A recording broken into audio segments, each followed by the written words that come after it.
Welcome to studies one में आपका स्वागत है। मैं हूं अजय कुमार और आज का विषय है मैसूर से संबंधित। ये दूसरा भाग का वीडियो है। इससे पहले हम लोगों ने पढ़ा था सिख धर्म और सुकेर चकिया मिसल के बारे में, जिसका शासक रंजीत सिंह था, उसके बारे में पढ़ा। तो आज मैसूर के शासक के बारे में देखेंगे, कौन था इसका शासक। तो 1565 में तालिकोटा युद्ध वेंकट द्वितीय के समय 1612 में मैसूर में वाडियार वंश की स्थापना हुई। 1612 में वाडियार वंश की स्थापना मैसूर में हुई। नंज राज की सेना में भर्ती हैदर अली जो था वो नंज राज और देवराज के सेना में यह भर्ती हुआ था। ठीक है ना, हैदर अली। 18वीं शताब्दी का जो मैसूर का राजा था चिक्का कृष्ण राज था। ठीक है ना।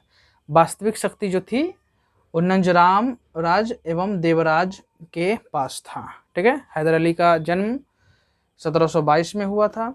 1722 में ही पिंक सिटी की स्थापना सवाई जयसिंह ने की थी। ठीक है। अकबर द्वितीय नहीं, फर्रुखसियर ने सवाई जयसिंह को सवाई की उपाधि दी थी, फर्रुखसियर ने। तो 1722 में ही हुई थी। 1755 में हैदर अली को डिंडीगुल का फौजदार नियुक्त किया गया था।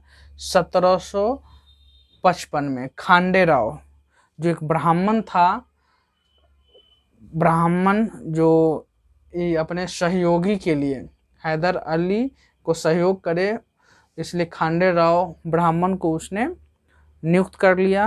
वो कम पढ़ा लिखा था हैदर अली। ये ज़्यादा सुझाव लेने के लिए, ज़्यादा किसी भी चीज़ को समझने के लिए, हर चीज़ को समझाने खांडे राव नामक ब्राह्मण को इसने नियुक्त किया था। 1755 में डिंडीगुल में आधुनिक शस्त्रागार बनवाया था। ठीक है ना, 1755। ये बहुत ही इम्पोर्टेंट प्रश्न है, ये पूछा भी गया है पिछले परीक्षा में। आधुनिक शस्त्रागार 1755 में बनवाया। राजधानी मैसूर से रंगपट्टनम ले गया। ठीक है ना, हैदर अली। दक्कन में भारतीय ताकतों में यह पहला व्यक्ति था जिसने अंग्रेजों को पराजित किया। तो ये हैदर अली 1782 द्वितीय आंग्ल मैसूर युद्ध में इसकी मृत्यु हो गई थी। 1782 में मृत्यु हुई थी। हैदर के केंद्रीय शासन में 18 विभाग थे। ठीक है ना। ये अब उसके बाद 1782 में मृत्यु हो जाती है हैदर अली की। तो उसका पुत्र टीपू आता है, टीपू सुल्तान।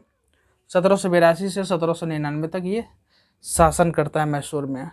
टीपू नई नीति बनाने वाला अशांत आत्मा। ठीक है ना, ये भी ऑब्जेक्टिव के लिए बहुत इंपॉर्टेंट है। टीपू नई नीति चलाने वाला अशांत आत्मा, थॉमस मुनरो ने कहा। किसने कहा? टीपू सुल्तान को नई नीति चलाने वाला अशांत आत्मा तो थॉमस मुनरो ने कहा था। ठीक है ना। टीपू 1782 में बादशाह घोषित किया। 1787 में टीपू जैकोबिन क्लब की स्थापना की और स्वयं को नागरिक टीपू के नाम से वहाँ स्वतंत्र किया, नामित किया। स्वतंत्रता का वृक्ष भी लगवाया श्रीरंगपट्टनम में। ये जैकोबिन क्लब और स्वतंत्रता का वृक्ष यह श्रीरंगपट्टनम में लगवाया। ठीक है ना। पूर्णिया तथा कृष्णराव 2 हिंदू मंत्री टीपू सुल्तान के शासन में थे। ठीक है ना। तो 1565 में तालिकोटा का युद्ध हुआ। 1612 में मैसूर में वाडियार वंश की स्थापना हुई। 18वीं शताब्दी में मैसूर चिक्का कृष्णराव राजा के अधीन था। वास्तविक शक्ति जो थी नंज राव राज एवं देवराज के पास थी। हैदर अली की जन्म 1722 में हुई। 1755 में हैदर अली डिंडीगुल का फौजदार नियुक्त हो गया। ठीक है ना। खांडे राव ब्राह्मण को सलाहकार नियुक्त किया। ये ब्राह्मण को 1755 में डिंडीगुल में आधुनिक। अब देखते हैं आंग्ल मैसूर जो युद्ध हुए, कुल चार युद्ध हुए। ठीक है ना। अंग्रेजों से कुल 4 युद्ध हुए। प्रथम युद्ध जो हुआ था 1767 से 69 के बीच में हुआ था। हैदर अली मैसूर से नेतृत्व कर रहा था और अंग्रेज की तरफ से लॉर्ड वेस्ट ने नेतृत्व किया था, ठीक है। और संधि हुई थी मद्रास की संधि, तब जाके ये युद्ध समाप्त हुआ और अंग्रेज पराजित हुए। ये प्रथम युद्ध में अंग्रेज पराजित हुए, ठीक है। द्वितीय युद्ध जो हुआ 1780 से 84 के बीच में हुआ। हैदर अली और टीपू सुल्तान दोनों ने नेतृत्व किया था। हैदर अली की मृत्यु 1782 में हो गई थी। उसका उत्तराधिकारी टीपू आया, टीपू सुल्तान, और टीपू सुल्तान ने नेतृत्व किया मैसूर का। और अंग्रेज़ों की तरफ से वारेन हेस्टिंग्स थे, ठीक है ना। मैंगलोर की संधि हुई और यह समाप्त हुआ, ठीक है, युद्ध। परिणाम, हैदर अली मारा गया, हैदर अली मारा गया 1782 में, ठीक है ना, 1782 में। अब इधर देखिए तृतीय युद्ध जो है 1790 से 92 के बीच हुआ। 1790 से 92 के बीच हुआ। टीपू सुल्तान ने नेतृत्व किया था। लॉर्ड कॉर्नवालिस उस समय गवर्नर जनरल था, ठीक है। श्रीरंगपट्टनम में यह संधि हुई थी। टीपू उस समय पराजित हो गया था। तो ये भी प्रश्न है कि टीपू सुल्तान किस युद्ध में पराजित हुआ। तो आंग्ल मैसूर के तृतीय युद्ध में 1790 से 92 वाला जो युद्ध था उसमें पराजित हुआ और 1799 में टीपू सुल्तान की मृत्यु हो गई, ठीक है। टीपू सुल्तान लॉर्ड बेलेजली उसका नेतृत्व कर रहा था। उस समय टीपू की मृत्यु हो गई थी 1799 में, श्रीरंगपट्टनम में ही हो गई थी। सहायक संधि अंग्रेजों के साथ हुई, ठीक है ना। टीपू, एक और देखते हैं अन्य पॉइंट। टीपू 1796 में नौसेना बोर्ड का गठन किया, ठीक है। मैसूर जीतने की खुशी में आयरलैंड वालों ने बेलेजली को मार्किव्स की उपाधि दी, ठीक है ना। तो आइए हम आराम से इसको देखते हैं, बहुत इजी तरीके से इसको याद करते हैं। प्रथम जो युद्ध हुआ 1767 से 69 के बीच। दूसरा हुआ था 1780, 11 साल के बाद। 1780 से 84, 4 सालों के लिए चला, ठीक है ना।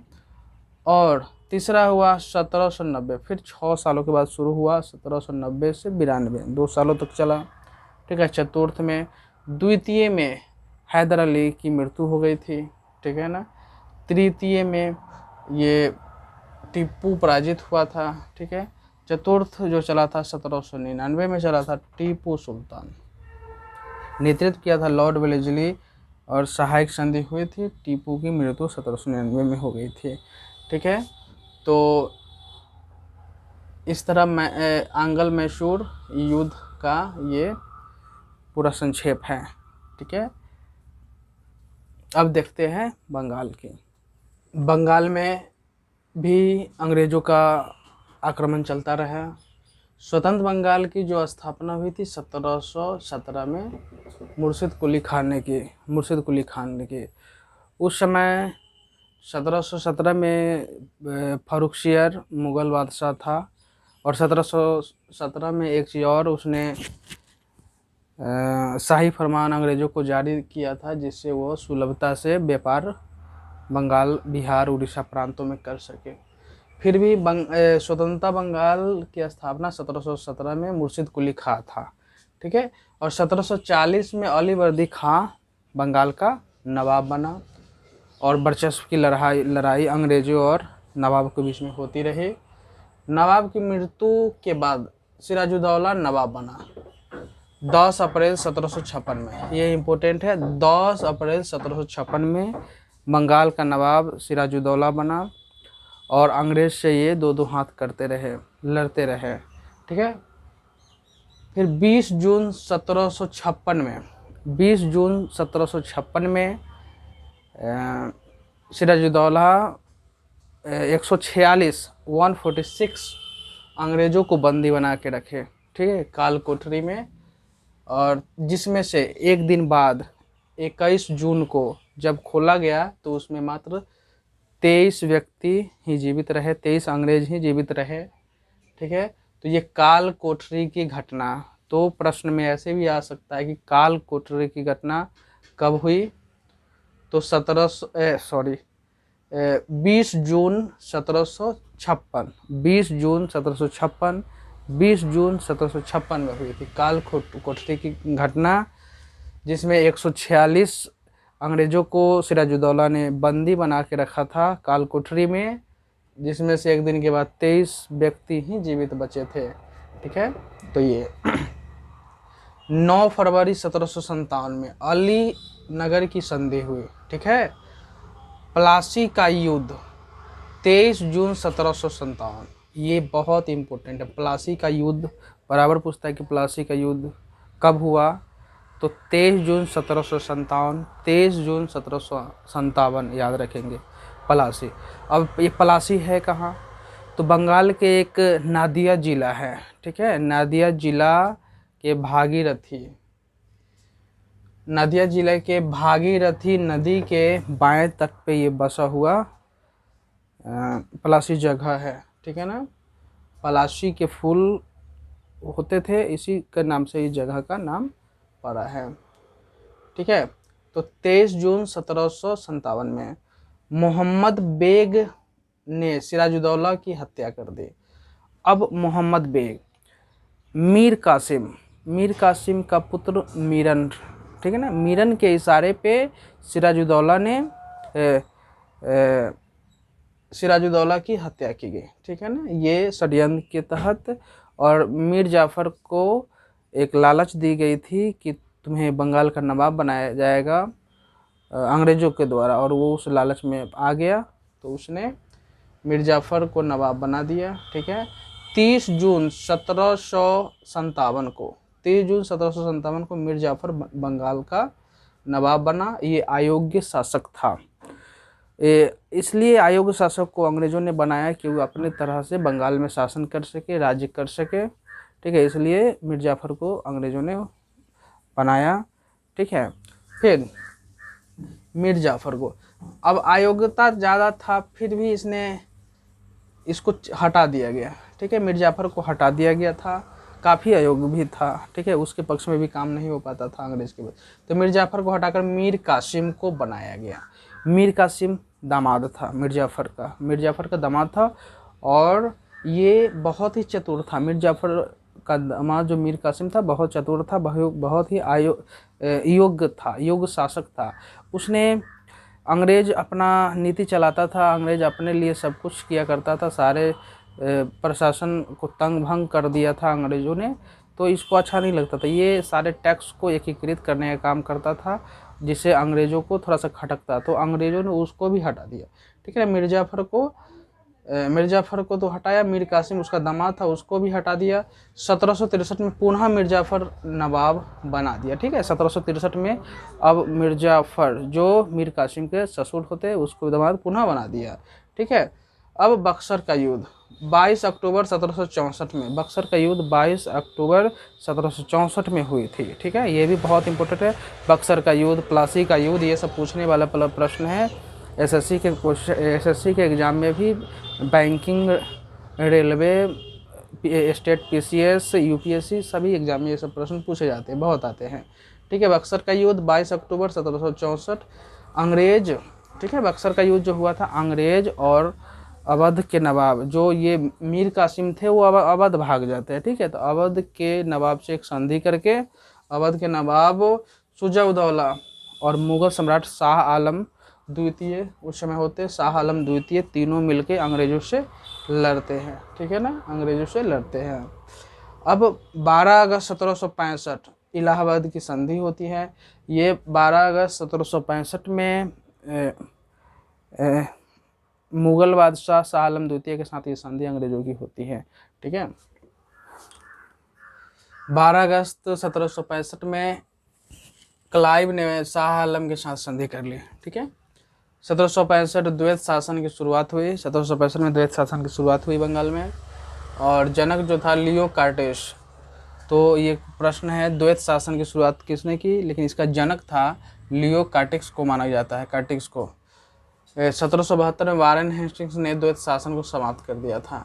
तो ये भी है कि किस गवर्नर जनरल ने द्वैत शासन को समाप्त किया था। 1772 में वारेन हेस्टिंग्स ने समाप्त किया था। ठीक है, अंग्रेज़ों ने नियुक्त किया, अंग्रेज़ों ने अपने दीवानी कार्य को देखने के लिए 3 लोगों को नियुक्त किया। बिहार में सीताब राव को, ठीक है, बंगाल में मोहम्मद राजा खान को, उड़ीसा में दुर्लभ राय को। ठीक है, अब ये 2 पे हम नज़र विशेष रखेंगे, ठीक है ना, 2 पे विशेष नज़र रखेंगे। प्लासी का युद्ध 23 जून 1757 में, ठीक है ना। Robert Clive versus Sirajuddaula, Bengal के नवाब सिराजुद्दौला के बीच हुआ था, रॉबर्ट क्लाइव और सिराजुद्दौला के बीच। ये पूछता है कि प्लासी का युद्ध सिराजुद्दौला और किसके बीच हुआ था, ठीक है, तो रॉबर्ट क्लाइव के बीच। ठीक है, बक्सर का युद्ध 22 अक्टूबर 1764 में हुई थी। Hector Munro, Mir Qasim, Hector Munro जो कंपनी का नेतृत्व कर रहा था, और मीर कासिम शुजाउद्दौला जो अवध का नवाब था, शाह आलम द्वितीय जो मुग़ल सम्राट था, उसके बीच ये लड़ा गया था। तो इस तरह